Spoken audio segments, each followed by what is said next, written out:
People get ready. There's a train a-coming. You don't need no baggage. You just get on board. All you need is faith to hear the diesels humming. You don't need no ticket. You just thank the Lord. I say you just thank the Lord. You just thank the Lord. So people get ready for the train to Jordan, picking up passengers coast to coast. Faith is the key. Open the doors and board them. There's hope for all among those loved the most. You know they've been loved the most. They've been loved the most.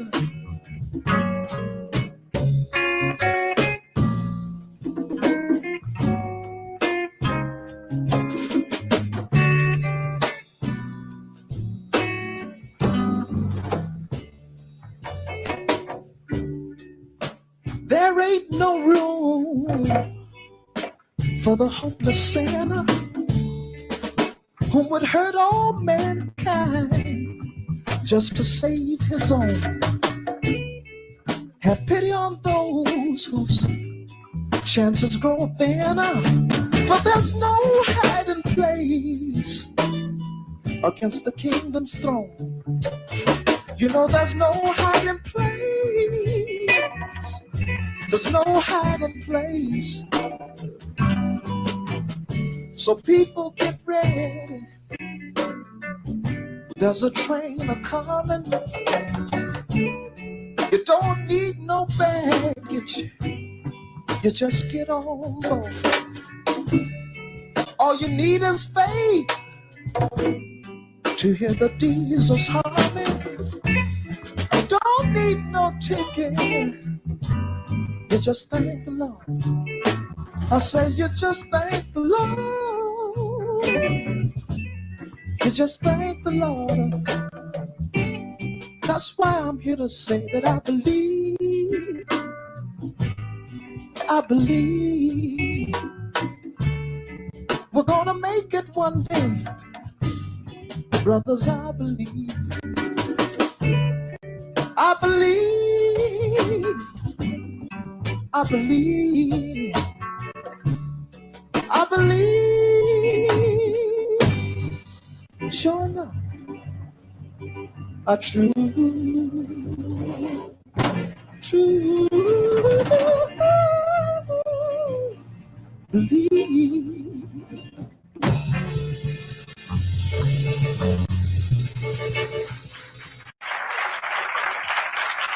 Thank you.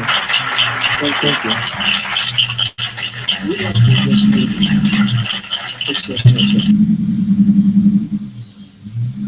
All right. I want to welcome all of you who are tuning in. Appreciate you for joining us for the second Black August Resistance 2020 collaborative program being put on by Black August Los Angeles, Community Movement Builders, and Cooperation Jackson. I'm Kali Acuna with Cooperation Jackson. I'll be running some commentary and some technical work in the background for us tonight. We bring some folks on representing the different organizations. I'm going to bring our first couple of speakers on. From Black August Los Angeles, we have Brother Jitu Sadiki, also one of the founders and originators of Black August. It's a pleasure to have you on with us, brother. And we also have with Cooperation Jackson, Joshua Dedman. And we're going to be joined by Ashaki Benta with Black Workers for Justice shortly. She's working on some technical difficulties on her end. As soon as it get resolved, we're going to include her into the program. Then we'll also be joined by Brother Kamal Franklin with Community Movement Builders as the program goes on. Today, we really, from where we started off last week. Last week, we did an introduction, if you would, to Black August, what this month of resistance is about.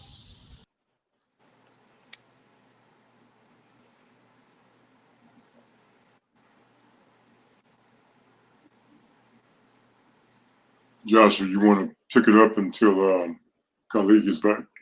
Yeah, it seems as if we've suffered a small technical snare, but the movement message. All right, pardon the interruption. We seem to be having some disruption somewhere in our system with the strength of the signal.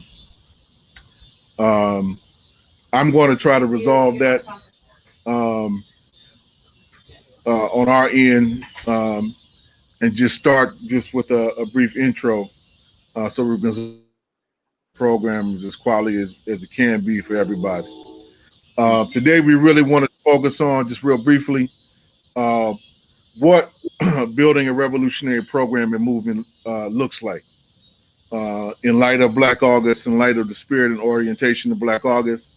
And we're giving it to you from our particular perspectives. Not every single one of the speakers or organization is exactly on the same page.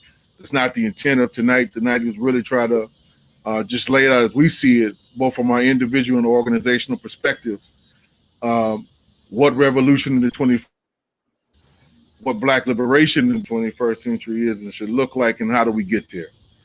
So it's going to be an open discussion, and we inviting a debate when we get to that time. There'll be discussion and dialogue and debate amongst our speakers, and then we're going to open it up to you, the audience, to also engage. Folks can hit us up with commentary or questions on either of the live stream feeds that we are on. We are currently running on the People Strike live feed, the Cooperation Jackson live feed, and also the Jackson Rising live feed. While that connection is poor or is interrupted because we have a large storm cell across the area in Mississippi.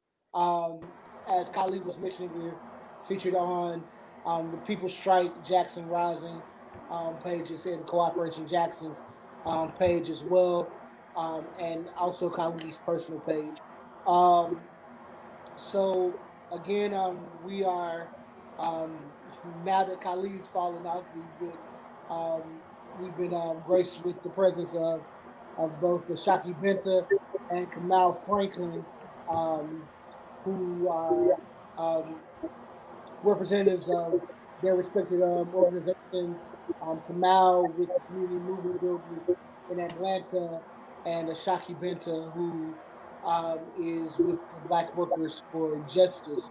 Um, and I believe that we can start and continue this conversation with some grounding around the questions that um, um, Joshua, that. if I can interject something as well Mhm. in terms of the feed, this has also been streamed live on Black August Los Angeles calendar page and Black August Los Angeles group page.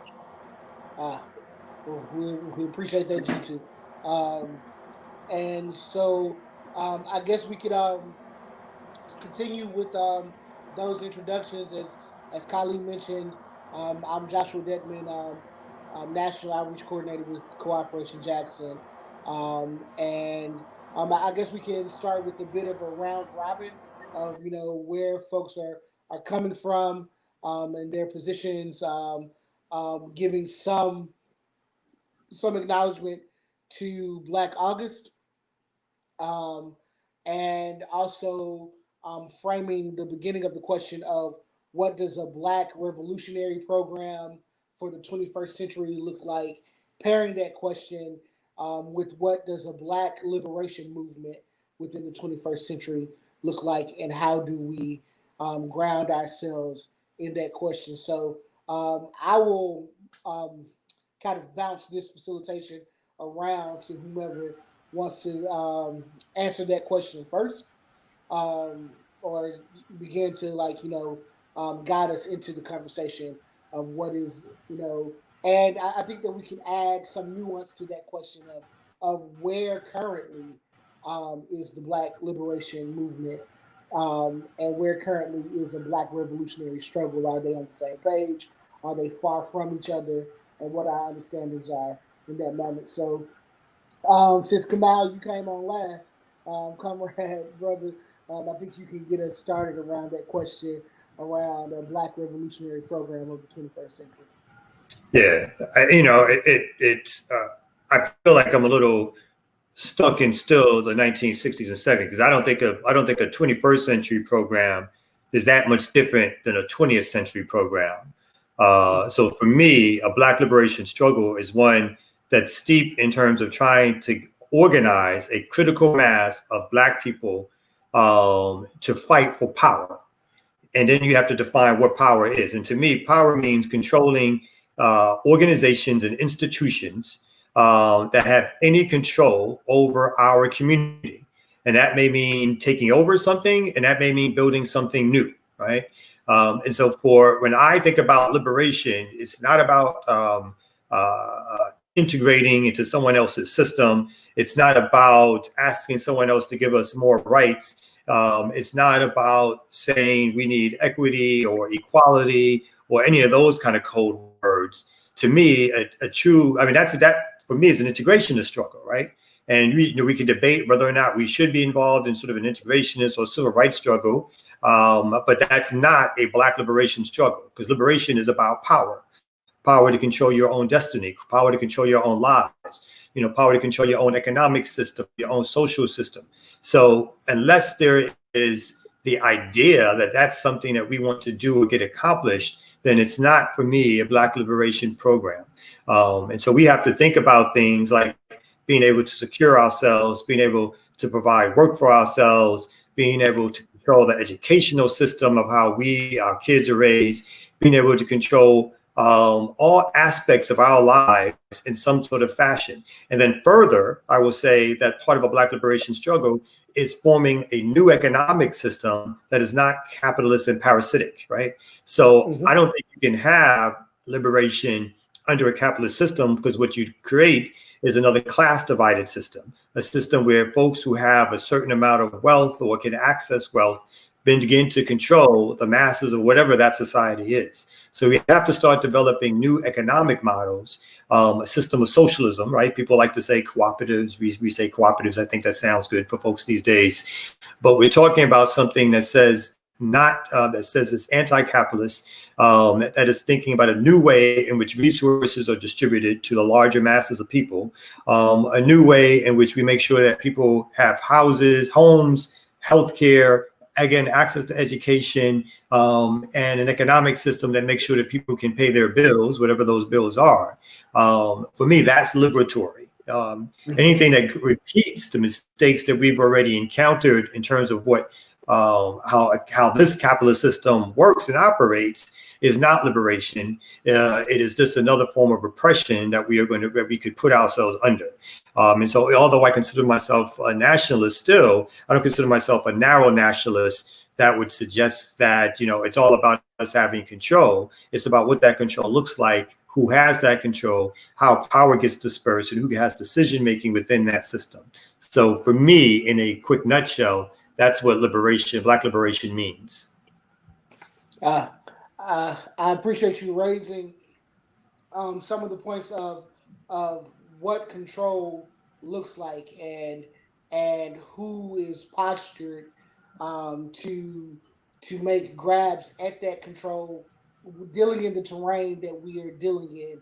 Also appreciate you raising that liberation program and liberation movement is not necessarily an integration movement or a civil rights struggle. And I don't, and as I hear it, I don't think that you have an attack on either of those specific programs. In fact, as I hear it, I would consider that those are hallmarks or marks in moments of our greater liberation struggle. But I think that we have a lot of debate to push back and forth at that point. But I want to move to G2 as well to hear his concept of where the Black liberation struggle, where the Black revolutionary struggle is in the 21st century. Thank you. I tried to capture everything that Kamau said. He said quite a bit, and he started off with his position is the same as it was back in the '60s. I think at the end of the day, we're both moving in the same direction as far as where we're going, but exactly how we'll get there may differ some. I think that if we are just looking at that period of struggle, not including civil rights, but just the Black liberation movement, that there are lessons that were learned, a lot of valuable lessons. So we can't be in the same place that we were back in the '60s and '70s with the attacks by government agencies such as COINTELPRO. We've learned lessons from that. I agree that Black liberation movement doesn't include reformism, but in the time period that we're in right now, we're seeing a resurgence of those that understand, not just within the African community, but nationwide, worldwide, where they're looking at various struggles. Everybody understands that capitalism is the monster that feeds on people for survival, and this close cousin imperialism. So I think that linking up these various struggles, our struggle with other struggles, is important in this time period, and also taking advantage or the atmosphere that exists today, taking advantage of that to educate our young people. I mean, we're pretty much on our way out, and I don't say that in a negative sense. It's just that it's that youthful energy that has to be nurtured and developed in order to sustain this new epic we're in. So in that sense, I think that what a revolutionary struggle looks like is definitely developing autonomy in some areas that we can, without becoming victim to the oppression of the past, and also laying that foundation with our young people. I appreciate that. G2, you raise a point of capturing or captivating youthful energy in this moment. I think that it's important to lay our liberation struggle, as Vincent Harding describes it, in There Is a River, as a long river of liberation struggle. I don't think that I feel that that capitalist history cuts off and siphons off moments of our liberation struggle as to put them in specific periods, instead of, as you said, giving us an opportunity to learn the lessons from the '60s, to learn the lessons from the '70s. In capitalism, in order to capitalize and manufacture a narrative, makes these things look like, small uprisings or moments, like moments periodically in history. So with that, I want to push over to Ashaki to hear her thoughts on the Black revolutionary moment and Black liberation moment of the 21st century.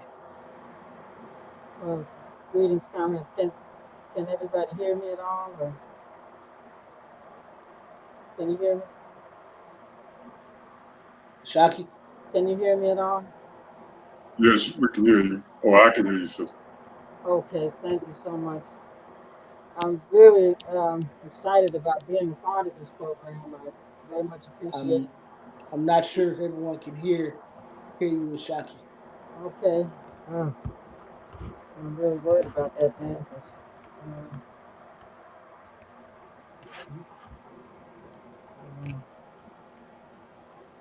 try to. I have some thoughts to share, but it's hard to share, but you can't hear me. So I'm concerned. Let me see. Can you move the discussion on? I'll try another set of Shaki, keep talking headphones. because I think some people can't hear you. Well, what I'll say is that I really appreciate the comments from Brother Kamal and Brother G2 thus far. In my thinking, I'm coming from the history uh, of the Black Liberation Movement from a perspective of revolutionary nationalism, scientific socialism, is the way that I would phrase my outlook. In my thinking, I'm coming from the history of. I'm getting an echo, guys, now. Of the Black Liberation Movement from a perspective of revolutionary nationalism. I'm hearing myself speaking in the background. Is everything okay?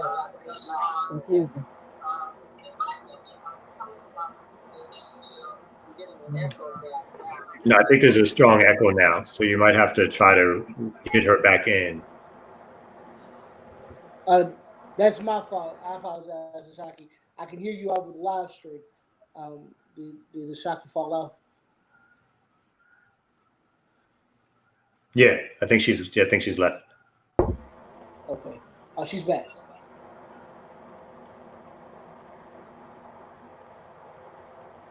Can you hear me at all now? Yeah. Okay. Let me try again if you can hear me at all now. Again, my name is Ashaki Benta. I apologize for these technical difficulties.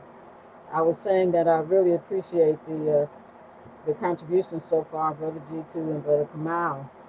And I was saying that I approach the question of the Black Liberation Movement from the perspective of revolutionary nationalism, scientific socialism, meaning that we as revolutionary nationalists, we recognize the long history of our struggle, going all the way back to the overthrow of slavery, through the establishment of democratic rights among our people and among all people who were colonized or overthrown, such as the Native Americans or other people who were brought here or came here, and even the question of women's rights. Our struggle has had a great impact on democratizing this whole concept of what the U.S. has been all about. And so for example, during Reconstruction, we were able to establish the first public school systems throughout the country. Most of the women's rights activists who developed came out of the abolitionist movement as allies to our struggle against slavery.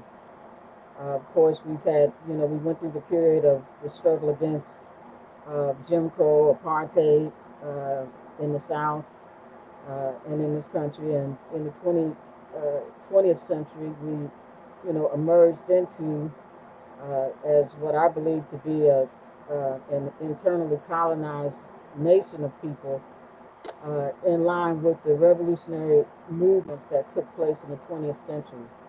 Those in Africa, in Asia, Cuba, these kind of struggles that really align themselves against U.S. imperialism and against capitalism itself. And we're beginning to emerge with a greater understanding of patriarchal social relations and exploitation, which is, the oppression of women. And these kind of questions, I think, help to shape our understanding, uh, in the 1960s and 70s, the 20th century struggles. And there was the emergence then of, a profound movement that were kind of captured in the personalities of Dr. Martin Luther King and Malcolm X, and the kind of two sides to our coin of struggle. And they left us with a vision toward unifying all of our people and reemerging as one struggle under the concept of human rights and recognition of our oppression as a people. And so now we enter the 21st century, and we have uh, the generations of us that came out of those orientations and struggles in the 1960s and 70s and 80s to our movement today, where we have a new generation of young people coming along. Uh, these organizations that have recently emerged didn't have the benefit of some of the lessons that were learned and the struggles that took place in the 60s and 70s. So there's a gap of the generations due to the state's struggle against the Black Liberation Movement itself. That and now is being reflected in programs like Black August and the struggles against police murder and brutality, and for all of our rights. So I think that there's a great need today when you look at the new generations that have emerged, and we're so grateful for them as they're coming forward. But in order to realize our struggle fully, it has to recognize that it's a struggle against capitalism and imperialism, and that it's a national struggle, seeing the oppression of our people as a whole, and how that struggle has to advance to, as a kind of a unified liberation struggle. So there's a great need now to combine the energy and vision of the youth with the experience and knowledge of the veterans, and to bring all organizations that have a revolutionary program, that is an anti-capitalist, anti-imperialist program, anti-patriarchal program that is fighting, to establish a different, basis of human relations. We badly need that today, and I think that's where we are trying to solve that question. One of the features that emerged in the 60s and 70s, which we built upon in terms of our work, for example, in Black Workers for Justice and other organizations, had to do with the question of understanding the character and nature, the class of the African American people. And that is that, 90% of our people are working people. We don't own means of production. We participate in the means of production. So that means that in our thinking, the Black working class is central, and the organization of the Black working class is central to advancing our struggle. And I'll just conclude by saying that uh, a vision for what needs to happen in the 21st century in terms of our liberation is not only understanding our struggle as a national liberation struggle that's anti-imperialist and anti-capitalist, anti-patriarchal, but also understanding that revolutionary organization is, a necessary feature of the reemergence of the struggle. So how do we arrive at that? And it can't be just organizations on the side who, do nothing but critique everything going on around us. It has to be an organization that has merged with the interests and needs and the fights that the African American people as a whole are facing. So we've got to be one with the people, to stand with the people, and to help to organize the people. Um, so that's how I see us at this particular stage. I hope you guys were able to hear me. I'm so sorry about these Oh, weaknesses here. yeah, I think we straightened out most of the audio and most of the technical difficulties that we're having. I think that Khalid can't rejoin us, but um, Shaki, you laid out a vision for what is a revolutionary program that lends Black liberation, that lends to Black liberation, um, and you made a clear point of saying that 90% of Black people are working class, and so I want to hear from each of you all as we forge forward. Um, what is a Black working class revolutionary program? Are do What organizations exist? that um, that led to this effort, and what are some of the things? For instance, within Cooperation Jackson, we have the build and fight theory, the build and fight formula, um, which acknowledges the means of production for Black people. And it starts with very strategically with the concept of mutual aid, then moving into food sovereignty, and then moving into cooperative economics, community production, where the power of production is with the folks who are living in the communities. Also, a concept of self-defense. Self-determination goes in hand with self-defense.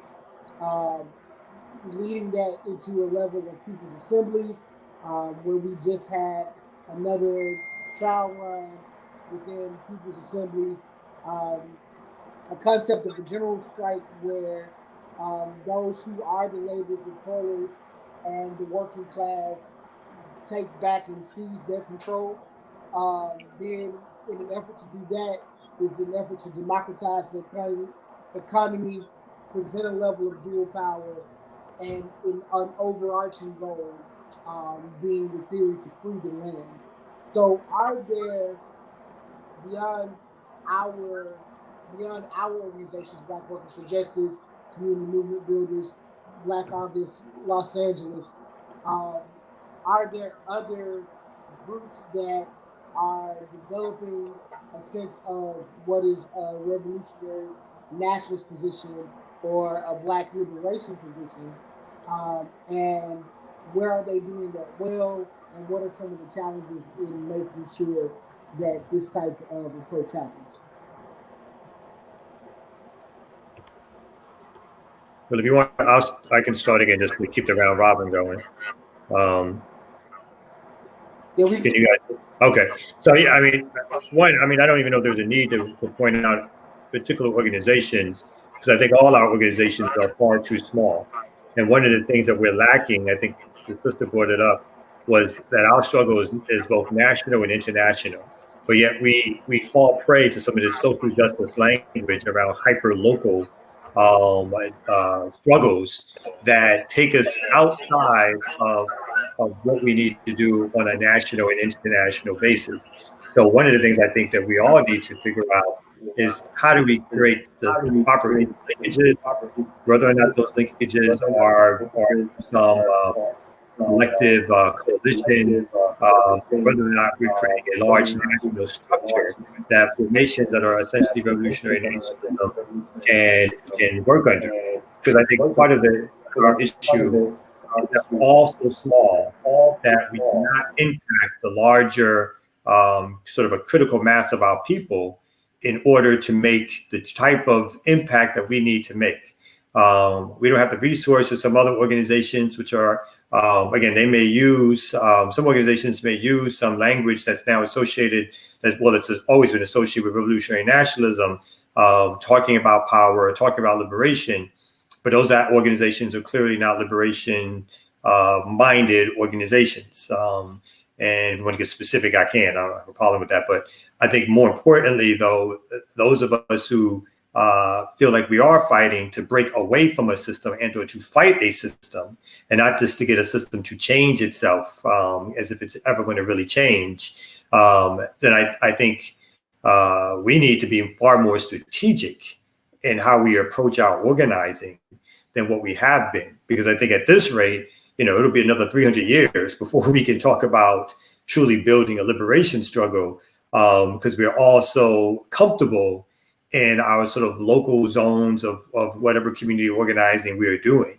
I think one of the problems we have, and I think this is in particular of American even radical politics, is that we'd rather have an organization of 6 people that we control as opposed to be a collective of like an organization of 80 people or 1,000 people or 5,000 people, but us as an individual has less power within those rankings, right? And I think that ego-based thing that sort of takes over American organizing is also systemic even within our radical organizing, even if we don't see it. Like we have the inability to figure out how to take some of these small collectives that we each have and build with them to a point where they're a stronger organizational basis.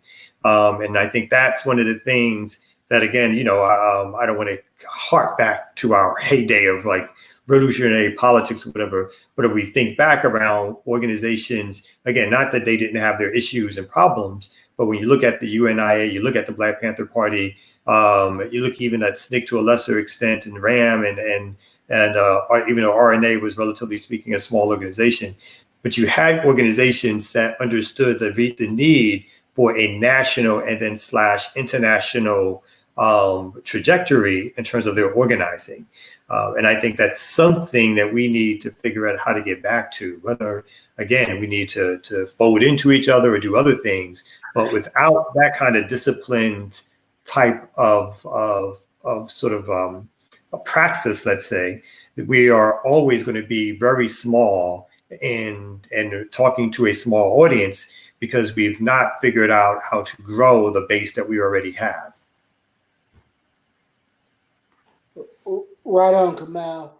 I want to stay in this concept of how essentially how do we scale or return to scale of an analysis of a Black struggle is both a national and international struggle, and the nation within the nation must be postured to do international work.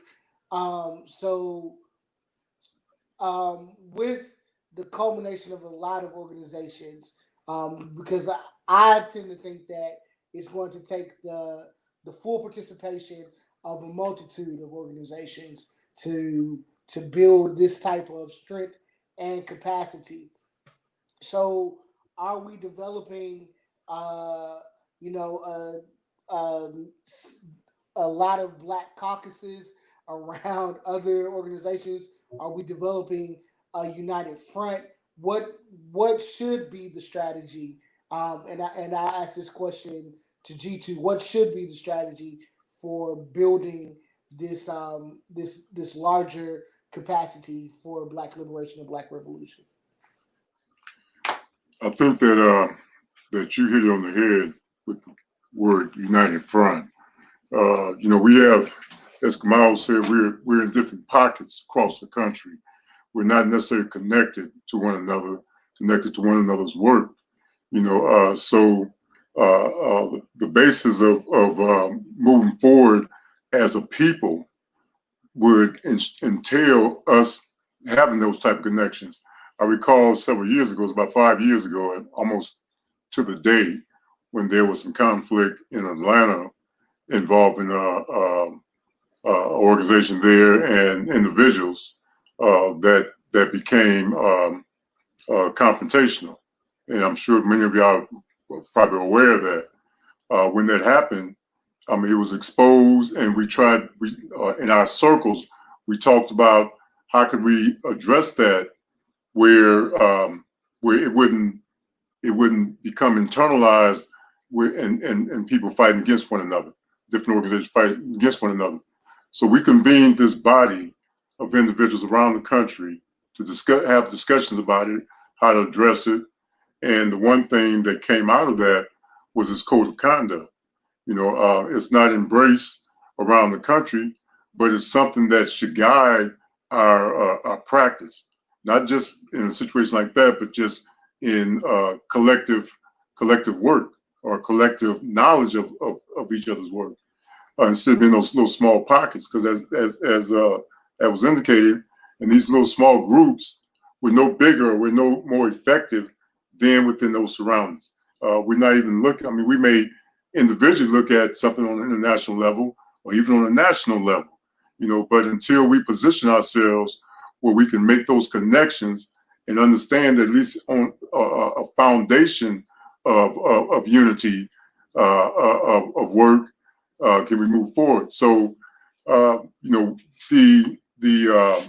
with the advent of the internet and all these other technologies that connect us in an instant across the world, that should be something that should be easier to do.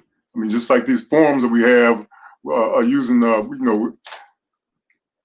6 months ago, this wasn't a common practice, this virtual communication, but it's opened up a door where we can now, and we're starting to utilize that more, where we can actually connect one another across the country and in other countries and begin to have this dialogue. That should be the basis of us creating something that will be national and it'll be national and international.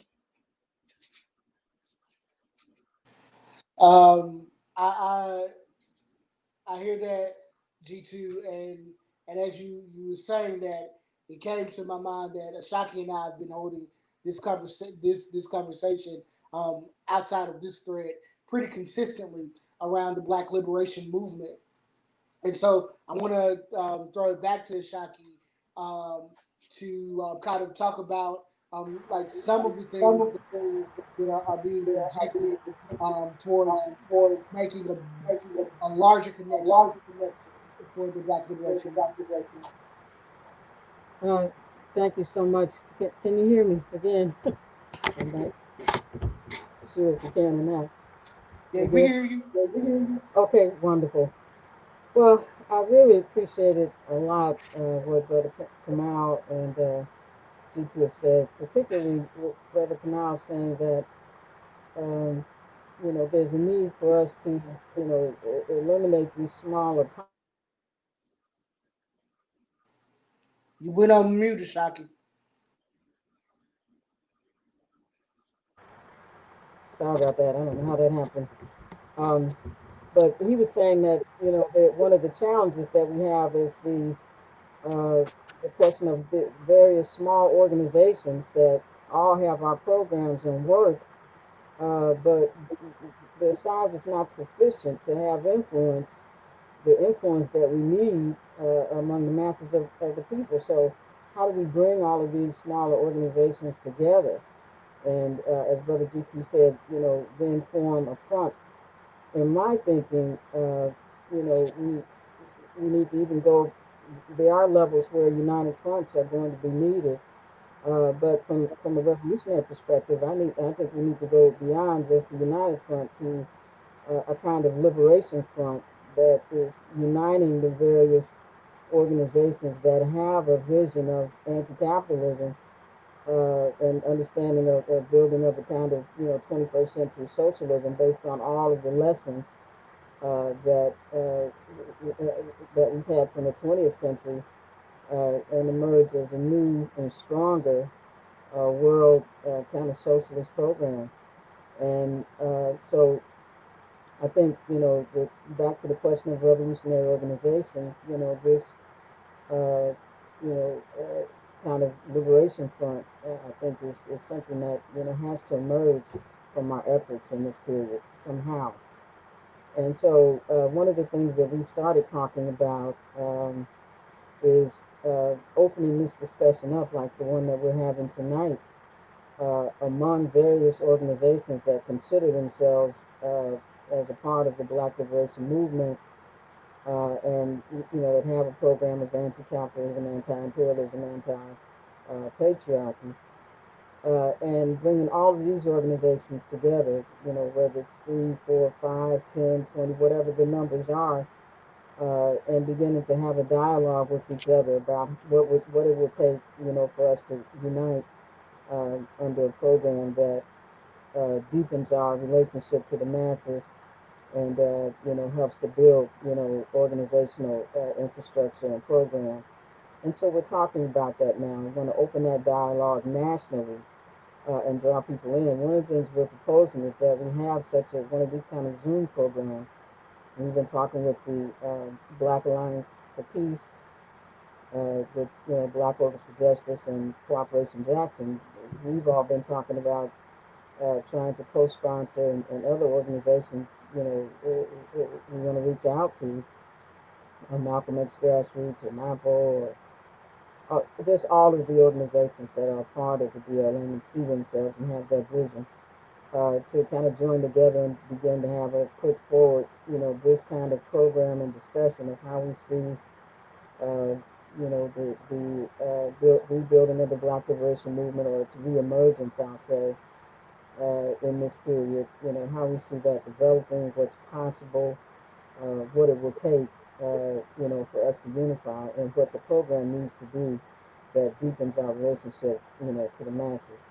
And so, sometime late October, we want to have this, national discussion, open that door um, among all of the groups, new and old, who have this kind of, revolutionary transformation of society kind of a vision in terms of moving forward. So this is something we want to propagate around the country and see what organizations would like to be a part of that discussion, and not just discussion to have a discussion, but discussion of trying to solve whatever obstacles are in our way in terms of overcoming those obstacles and emerging as a united movement. And every revolutionary struggle, as we've studied them, I'll close on this, as we've studied them in the 20th century revolutions that took place, many of them had these junctures where, there was fragmentation and a kind of lack of unity that, was a challenge to that movement. They had to overcome and solve that problem in order to wage revolutionary struggle. And so this is something that we're confronted with now, and we have to solve it. And this period calls for that, and allowing us to deepen our relationship with the masses and move forward. And this is what we need to do. So there's got to be a fight for that, a serious, serious fight for that in this period. And I think we can do it. History shows us that we can do it, and it needs to be done. And international history shows us that it can be done. So that's some of the thinking I'll share. I'll cut off there so other people can join in and add to this kind of analysis.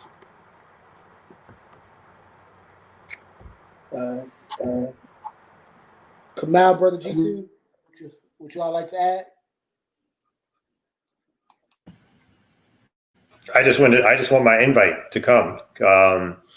Because I agree. Whether or not it's something that we need to do, we need to do it. We need to do it soon. We need to keep trying to do it, right?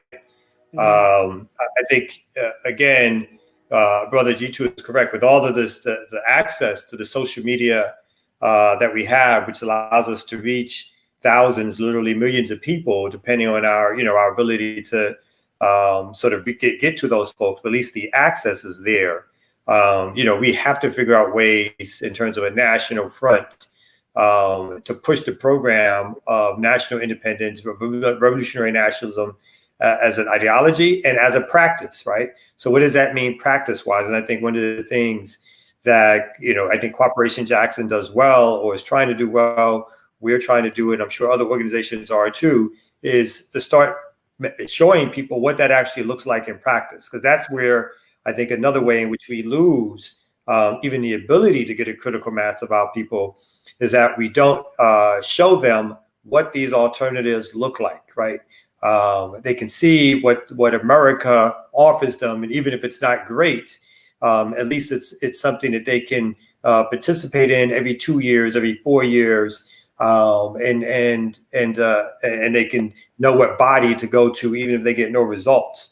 I think where we fail is that we do not create the alternative models of what development looks like, of what policing looks like outside of the system that's been created to oppress us, what economic systems can look like, right? Knowing that we have limited resources, there's no doubt about that, but there's no reason sort of with the intellectual heft that many of our organizations have that we shouldn't be able to build a couple of models that can say if we can put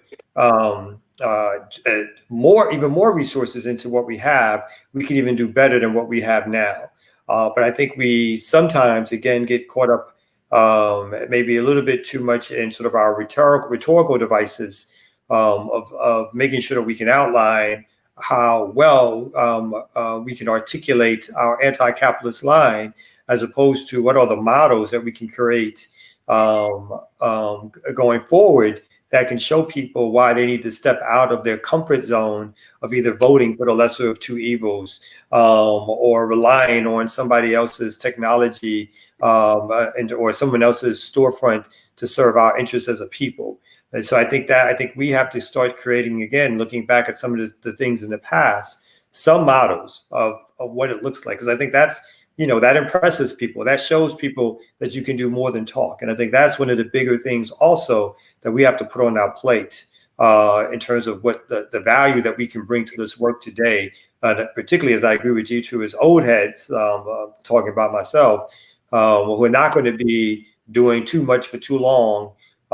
In terms of movement building, what is it that we can create structurally speaking that we can say, hey, somebody takes this baton and keeps it moving. But we've done some things that you may not have, I may not have had when I started organizing, but now you have it and you can take this further. Yeah. I appreciate all of you all as you all spoke to generational, some generational growth that needs to happen, but also as you all have laid out a specific concept in practice. And folks say that you got to go about this as you go about daily work, and being able to see and having some tangibility to the alternatives. And so that's why for us in Cooperation Jackson, this build and fight formula is so important. It is our constant model of resistance as we are creating these economic alternatives, as we are creating these anti-capitalist alternatives by which people can see and both feel a level of mutual aid when there is not enough mass production for folks to be able to survive in the COVID moment. So this becomes a revolutionary tactic as we are able to show people firsthand about how we can establish mutual aid because we have a level of productive capacity within our community production center, and we can use this to provide that alternative and put new people into practice. People can see that in a level with Freedom Farms. And so I want to ask, what are, some other alternatives that in this moment that need to be created? And also, before I ask that question, I wanted to ask a question because Kamal, you said something about the United States process and what we consider the obligatory voting process uh, that we are engaged in. And my position is that it's not a revolutionary model to consider the electoral process, but it's still important practice. And I think that people mishear us in this moment when we call to question the electoral process. People are so caught up in the binary of either you are or you aren't. Either you're gonna vote or you're voting for the other person. And we're caught in this lesser of two evils moment. So what does this electoral climate? What does that mean as we have to break this binary that folks are caught up in? What does that mean for our revolutionary moment and liberation? I'd like to comment on that.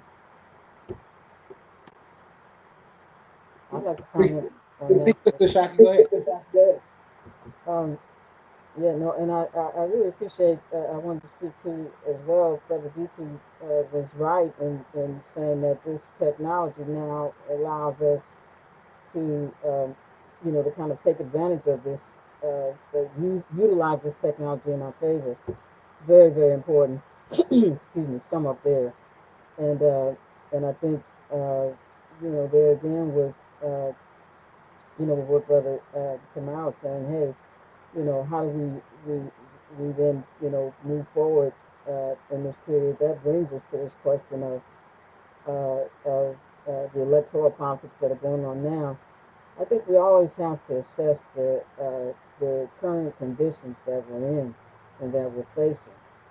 And right now, we can see, and the masses of our people can see the danger that is developing and that has consolidated, a kind of fascist tendency that's been gaining in power and organization, that's being represented in, the White House or whatever. But it's been long there, even before Trump comes along, and it's going to still be there when he's gone. And so it's a very crucial period now. Um, this question of, we haven't had alternatives to present to the masses of, other directions to go in is a significant, question. Again, it reflects upon, the weakness of the Black liberation movement, and what our strategy and tactics are in a given period. And so right now with this electoral situation, I think we have to see the effort as the struggle against what people see as a danger, the fascism, and the only way that they have to express that, right now, where, tentatively it can make a change, slow it down, push back against it, is this electoral process, because it's embodying a lot of issues that the masses of our people are faced with, the healthcare issues, the police brutality and government repression, state repression issues. All of these things are are being confronted by by this regime that's in the country now. So I feel that we need to stand with the masses and help the fight, not because we see, this new election, even if we do elect a Joe Biden and a Kamala Harris or whoever, that this is now suddenly going to be some kind of transformative process. No, it's not. But this struggle positions us with the masses, to be able to wage ongoing struggle beyond, the election itself. But we got to be positioned against this rising fascism that we see that's directed against us, that our people and all people. And so how do we position the Black liberation movement? I think right now that our positioning we have to unite and work with the masses in an effort to overcome. And a lot of times, struggle itself opens up other avenues of struggle that weren't there or weren't visible. And so, it's important to engage in this period, not sit back and criticize, but engage, and help to build the movements, the organizations, the relationships in the fight against and throwing these, whether it's the electoral arena or any other arena. Right now, it's the electoral arena. I think we need to be engaged in it and help the masses because we're making a statement and positioning, our people and our movement against this fascist tendency that has emerged that we're going to be confronted with, whether the regime changes or not. If it changes to Kamala Harris and the other guy, we're still going to be confronted with this same problem because it has a social base and it's active, and it has goals. So, and they're directed against us. So, those are my thoughts on this, and I think we're going to make a strong error if we get into the, lesser of two evils. I don't think it's about that right now. So, those are my thoughts. Uh, I, Kamal, anybody, I can't see where you got the chat at. And so I wanna come back to the shocking statements, but I want to raise a few statements that have been brought up in the chat. Um, First from Kazi Toure of the Jericho movement in the Boston branch.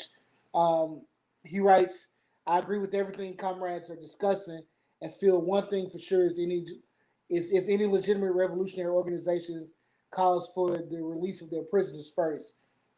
In the spirit of Mandela is the national and international call for the immediate release of our political prisoners, i.e. Mutula Shakur, Russell Maroon Schultz, Sundiata Akoli, and others. We want to join you in every step and hope you will join with us. Free the land. And also from Teresa El Alamin. Achieving unity across generations has been the difficulty as acceptance of inadequate reforms have distracted us, particularly that graveyard of social movements, aka the Democratic Party. We failed to build the mass movements for transformation because our fragmentation and the need for patriarchal formations that exclude women. This form is an expression of the male domination in the Black revolutionary left. Right on, sister. Um, so I feel as Sister Teresa's statement is in solidarity or rather in struggle with what Ashaki stated.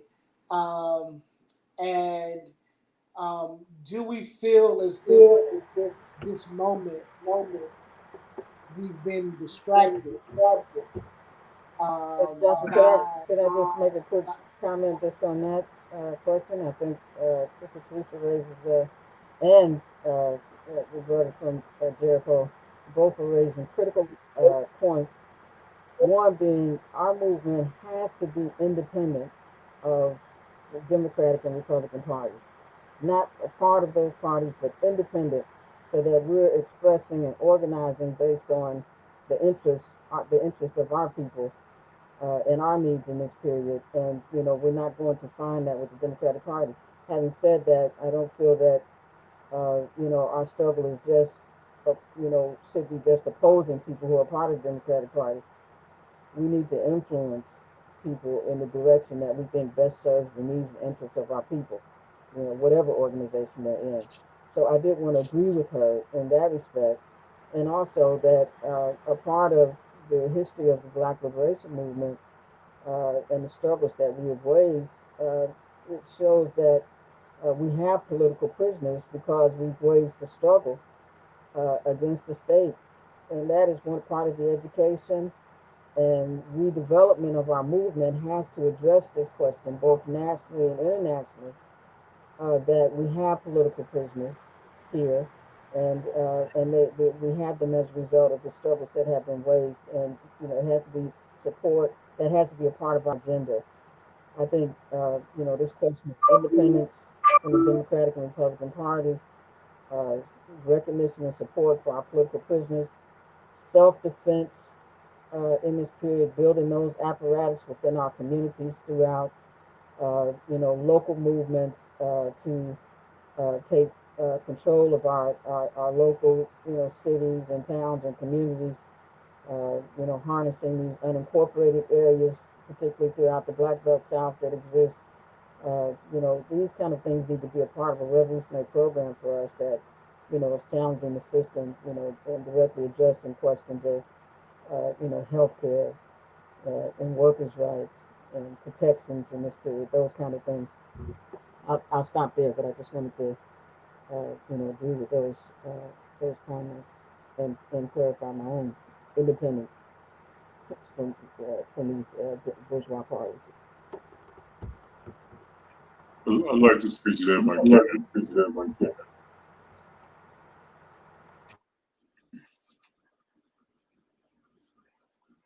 Oh, go ahead. Okay. A couple things. One, when the Sister Teresa mentions the issue of the patriarchy, you have a little difficult pronouncing that word, but the patriarchal um, um, position or look within the Black Liberation Movement, dating back to a period of time when that was pretty evident. I think that there's more of an effort today to move away from that. And actually, as Sister Shaki was talking, and when she mentions capitalism and imperialism, she also includes the patriarchal aspect of the movement or the need to address that. And as she was saying, it made me think whenever I say from this day forward, whenever I talk about capitalism or imperialism, I have to include patriarchy as well. The other issue I want to speak to is, and this is a decades old issue or argument. When we talk about political prisoners, definitely we need to talk about our political prisoners such as Mutulu Shakur and brothers and sisters of that ilk. What has been issued, I think, a part of a contention is that those that have become developed their political foundation within the belly of the beast because they weren't part of a political formation that led to them going to prison, then we tend to separate them from those that got captured as a result of their political activity in the larger prison, which is the U.S. Behind me, I'm sure you can see these pictures, and these pictures reflect brothers that became political within the belly of the beast, such as Comrade George Jackson. And they are no less a political prisoner than someone who fought against the state within the larger context of the macro prison. We fought under conditions that were where we were captive and couldn't go anywhere, but we still addressed those issues. We still took time to educate ourselves, to study the movement. And as a result of that, because of the political position that the political stance that we took, many of us have been warehoused in these prisons as long as, or even longer than some of the political prisoners like Mutulu and Mumia and other comrades. So that's something that's easy for us to move away from, that will unite us in this continuous fight. You know, and that's one of the things that Bala is about. That's what Black August is about, in terms of laying that foundation of those that made the ultimate sacrifice, who we recognize as George Jackson, Jonathan Jackson, W.L. Nolan, and so forth. But there are a slew of Africans who, particularly those that were in Pelican Bay, that were warehoused in Pelican Bay with an indeterminate sentence, and they would either have to snitch, parole, or die in order to get out. Not because of anything that they did, any activity they were engaged in, just because of their political foundation. One of the things that we'll be doing tomorrow, Black August Los Angeles will be doing tomorrow, is highlighting these individuals, because they are a nameless group of individuals that have endured decades, multiple decades of solitary confinement in the SHU, in the Security Housing Unit. So as a collective, when I say collective, I mean all of those that are part of the Black Liberation Movement, or the African Liberation Movement, if you will.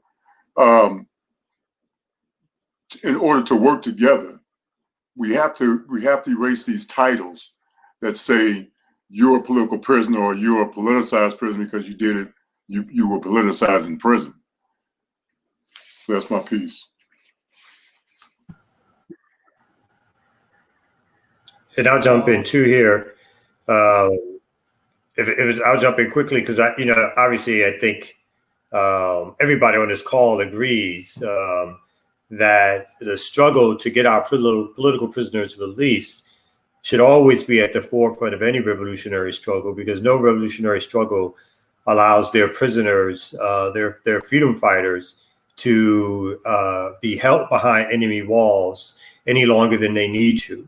But again, I think this speaks to the weakness of our struggle, because our political prisoners aren't released because the power of our struggle.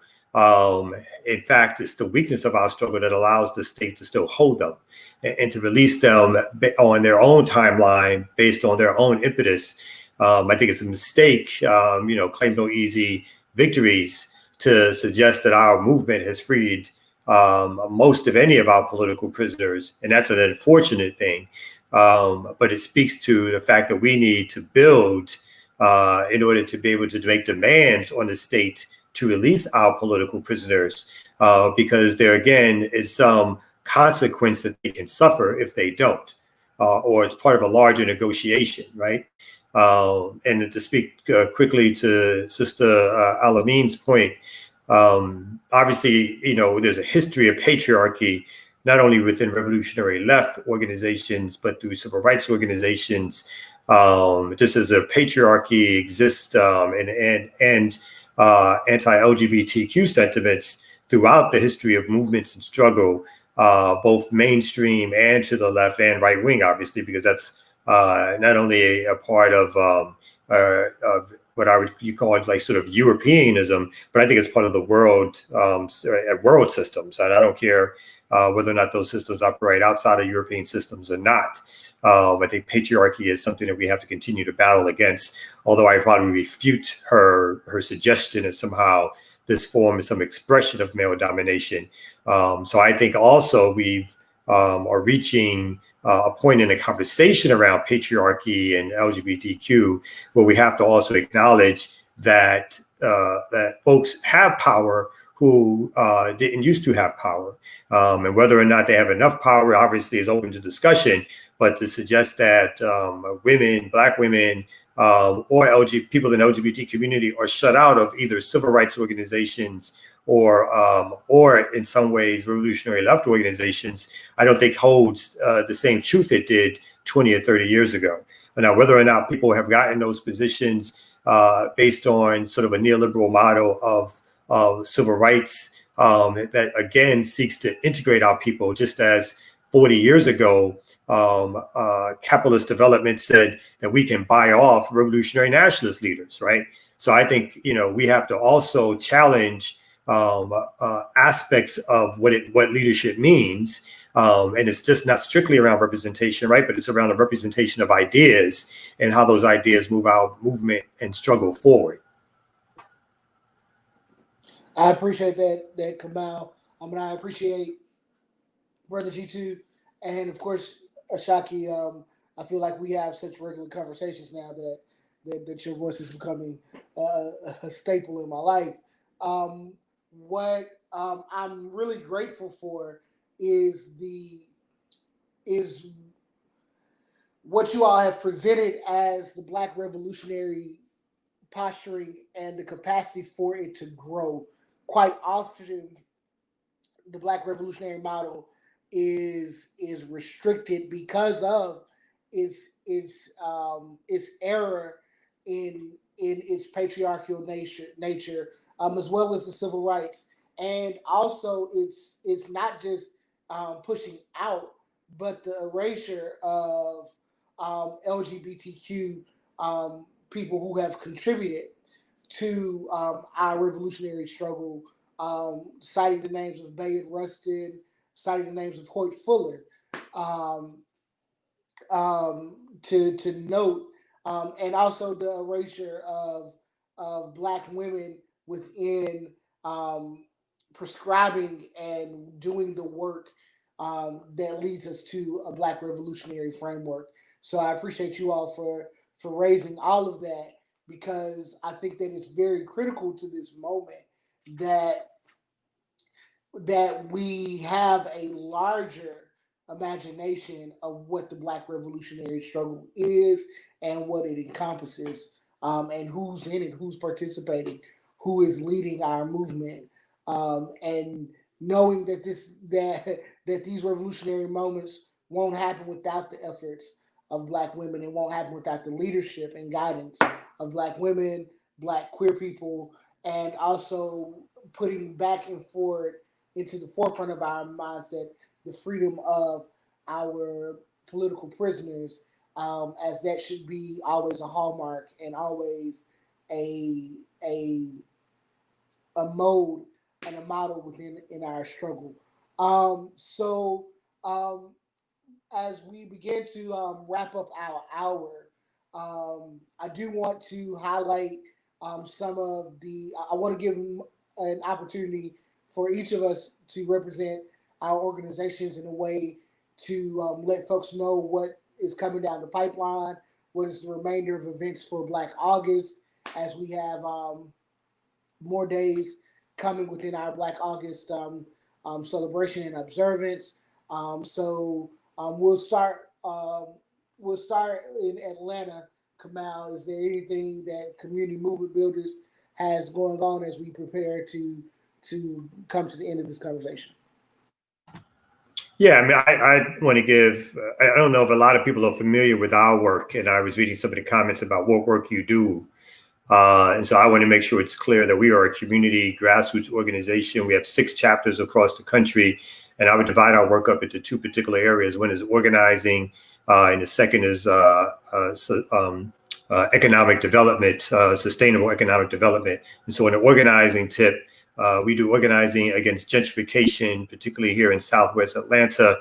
And that includes calling people's assemblies, petition drives, rallies, demonstrations. We're also doing organizing against police brutality, which involved the same thing, particularly over the brother Rashard Brooks, who was killed recently. We just started a community patrol where we do safety patrols in our community, as well as cop watches in Southwest Atlanta. And so that's ongoing. We provide a crucial need for people who are in economic straits, even prior to COVID, by providing community aid. So some people need help with support in terms of paying their rent, their mortgage, utility payments. We provide resources for that.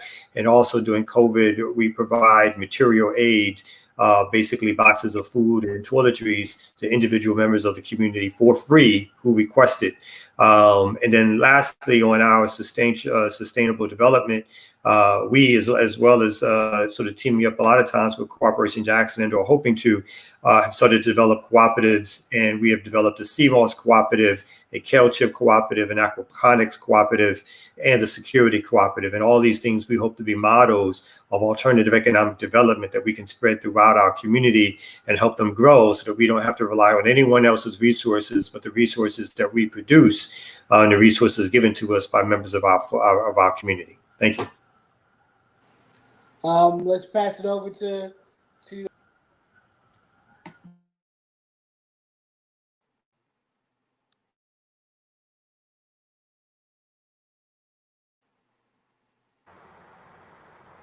Who did we pass it to? I'd pass it over to Brother G2 over in Black Harvest. Okay, yeah, you went out. I didn't hear who you passed it to. Black August Los Angeles is not a cadre organization. We primarily, it's an organization that initially began the commemoration of Black August, dating back to the early 2000s. I've been involved with Black August Los Angeles since about 2006. But I was also, while I was in prison, I was one of the individuals in Soledad, or I was one of the collectives that was in Soledad, Owayne, which is the SHU unit that initiated the Black August commemoration in prison in 1979. The architects of Black August originated in San Quentin prison. In 1978 was when we began the practice of developing, and there was one of the brothers, one of the comrades that we acknowledged during Black August, which is Joka Katari Galden. It was him and Shuja Graham, who at one point was on death row for a number of years. And that collective there that began to develop the architect, that were the architects behind the development of Black August. Unfortunately, Katari was medically murdered August 1978. And so we began the practice of commemorating him, as well as other comrades that stood out. They weren't the only ones, but they're the ones that stood out during that time period, which were W.L. Nolan, Alvin Miller, and Cleveland Edwards, who was murdered in Soledad, Owayne, in January of 1970, January 13, 1970. Following that was the death of a guard that led to George Jackson, Fleet Drumgo, and John Clochette being charged with that murder and became known as Soledad 3.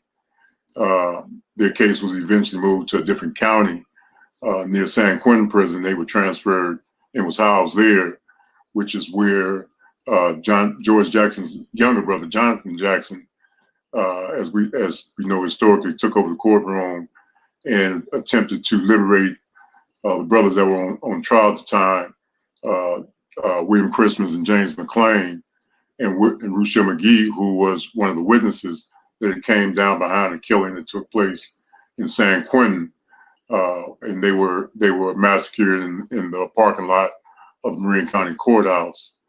And then the following year, almost to the date, George Jackson was murdered, assassinated by prison guards.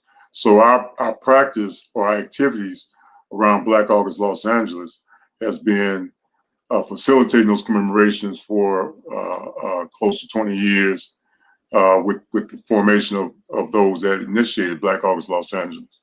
There's been an effort to break out of just the commemoration. And now we're having a lot of the comrades that are now, after 40 plus years, being released back into the community. And the organization that actually initiated Black August in the community was Black August Organizing Committee around the same time that we began to commemorate it inside the prison.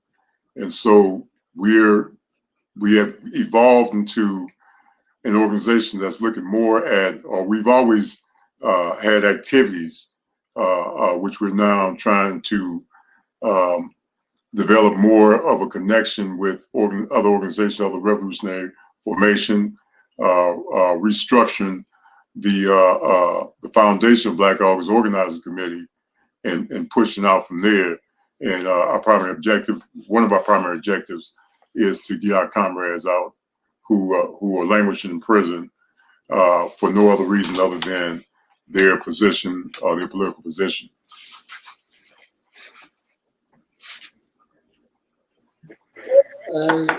Jackie?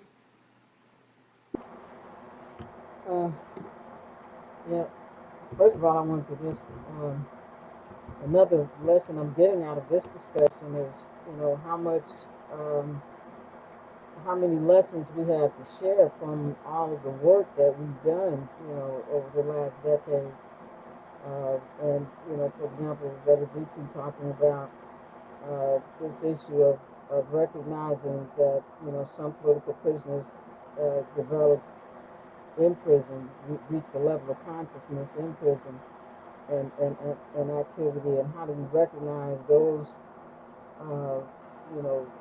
brothers and sisters who have been waging struggle there, along with political prisoners that were captured and then marooned into this prison industrial complex, as political prisoners. So I think that's an important discussion that needs to be held, important education around that. And so I really appreciated hearing that. Just in terms of our work as the Black Workers for Justice, we've worked in several areas over the years since our founding in the 1980s. One of the questions that we thought was most vital is that the understanding of who the Black working class is, that it's not just a general, in our thinking, it's not just a general question or that just sees organizing our people generally. I mean, we generally have to organize, but when you're talking about workers and the question of power and challenging the state, we have to be rooted in the working class and where workers are, where they exercise power and can affect conditions, and combining those struggles with the broader issues of the Black Liberation Movement is something that has been at the heart of our work. And so we've been instrumental in organizing workers, specifically at what we call the point of production or the point of service. And we've been instrumental in building independent trade unions, concentrating our work in recognition of the importance of the South in the international, the international economic system, the role that it plays in, foreign direct investment, and all of these type of questions, as well as the role it plays as the anchor of, the African American people, since the majority of us have always been in the South. So we've concentrated on work in the South in terms of organizing workers, and we've helped to, develop trade unions in the South, such as United Electrical Workers, Local 150 in North Carolina, and other campaigns and movements that we've taken nationwide, organizing the Black working class, and recognizing its centrality within the Black liberation movement, but within the national trade union movement as well. And so that's how the perspective with which we've seen our work. We've also always recognized the question of that our struggle has to take up the issue of women's oppression, because of what we used to call the triple oppression, that Black women are oppressed as working people, but also as women specifically, with conditions related to the oppression, because you're a woman, and certainly because of we're part of the oppressed uh, nation of African American people. So a triple oppression, we used to call it. And so we recognize that in our work, and that is a fundamental part of how Black Orchestra Justice was formed and developed, with recognition of that question. And also with the recognition and organizing of workers within various industries throughout the South, and in solidarity with workers everywhere. And so one of our programs right now is the Southern Workers Assembly, that's doing a lot of bringing workers together in these kind of Zoom formations for discussion and analysis and understanding right now what in this period the conditions are that people are faced with, from the impact of the pandemic on workers, frontline workers, to the question of health, Medicare for all, or universal, health care as a human right, and a basic right. Those kinds of questions are things that we've been addressing. But we've also recognized the importance of, the link of the Black working class and its leadership and centrality within the overall, Black liberation movement. And so we, have spent years now reaching out, trying to find a way to, help solve the problem of, unity, rebuilding of the Black liberation movement, its identity among the masses, and recognition of, revolutionary goals and objectives that are solidly based in the interests, not abstractly, but in concrete terms, among our people, key struggles. And so, we've been fighting. We were part of, supported the work of building the BRC back in the day, and coming out of BRC, we helped to form a network, Black Left Unity Network, both of which were goals of trying to reemerge a united national Black liberation movement. So in this period, we've begun the process again of reaching out, trying to help initiate some kind of national dialogue and outreach for unity and discussion, and new emerging practice and focus among all of the forces of the Black liberation movement, both old and new generations. And how do we now reemerge, take advantage of this period, continuing the long history of our struggle, in trying to reemerge an identifiable and well organized and deeply rooted among the masses, Black liberation movement. So we are, that's the work that, part of the work that we're engaged in now, in trying to, being part of these kind of frameworks and others, and helping to create new frameworks that help us move more in this direction, so that the unity reemerge as a unified, organized force among our people. So I'll conclude with that, but that's the breadth of what our work has been. Great. I'm very appreciative for each of our panelists. First, thank you, Shaki, Benta, Brother G2 Siddiqui and Kamal Franklin, each respective from the Black August LA, the Black Workers for Justice, and Community Builders in Atlanta. Um, Thank you all for laboring with us and struggling with us as we developed and began to have the conversation to develop a greater understanding of the Black revolutionary moment in the 21st century, as we connected to the broader force of the Black liberation efforts that have been taking place for ages. We would like to wrap up with just some announcements of what's going on in Jackson during the rest of Black August. Um, Next week's broadcast will feature conversations around connecting Black solidarity with the Chicano movement. We will also um, continue our efforts built from our People's Assembly, by which we are building both the Cop Watch and building some efforts around housing. And we'll wrap up this month on August 29th with a commemoration to the 15th anniversary of Hurricane Katrina, while also amplifying the Black August movement with a community and virtual art show with artwork by some of our resident artists, Sabrina Howard, Kwame Braxton, and Shambe Jong.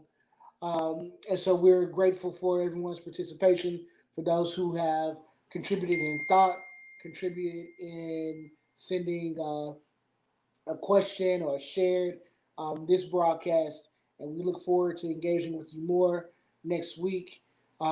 As we will say, all power to the people and free the land by any means necessary. You all have a great evening.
I believe we're gonna be free in my lifetime. Standing tall on a mountain somewhere, don't care, letting our light shine. I said I believe that we're gonna be free in my lifetime. Standing tall on a mountain somewhere, we'll share, letting our light shine. I said I believe, and that the brother's holding back to the Lord. Yeah, and if you ain't blind, are you thinking it's time? We was coming on strong, yeah, strong. Brothers coming on strong. I said I believe black folks gon' get it together and walk a strong mile. Trying to get some place, just can't wait. Oh, how I need to see black baby smile. said, I believe, you believe, like I believe. Brother, I'm gonna walk a stronger mile. Trying to get some place in the human race, 'cause we need to see black babies smile. I said, I believe, you know that I believe. Brothers holding back to the Lord. Yes, and if you ain't blind, or you been digging this time, we was coming on strong.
I said, I believe my folks gon' get themselves together and walk a stronger mile. Trying to get some place in the human race, so how we meet to see our ladies smile. I said, I believe, do you believe like I believe? Brothers are gonna walk a stronger mile. Yeah, trying to get some place. I just can't wait because I need to see black babies smile. I said, I believe, brothers holding back to the Lord. Yes, and if you ain't blind, you've been digging this time, yeah. Brothers coming on, brothers coming on, coming on. Brothers coming on strong. Check it out, huh? Say everybody knows, everybody knows, everybody knows. Brother man's a gorilla. Yeah, dig it. Never have to say please. Never kept him on his knees. He's a gorilla. Yeah, never have to say please. Never catch him on his knees. Never have to say please. Never catch him on his knees. Never catch him on his knees. Never have to say please. Never have to say please. 'Cause he's a gorilla.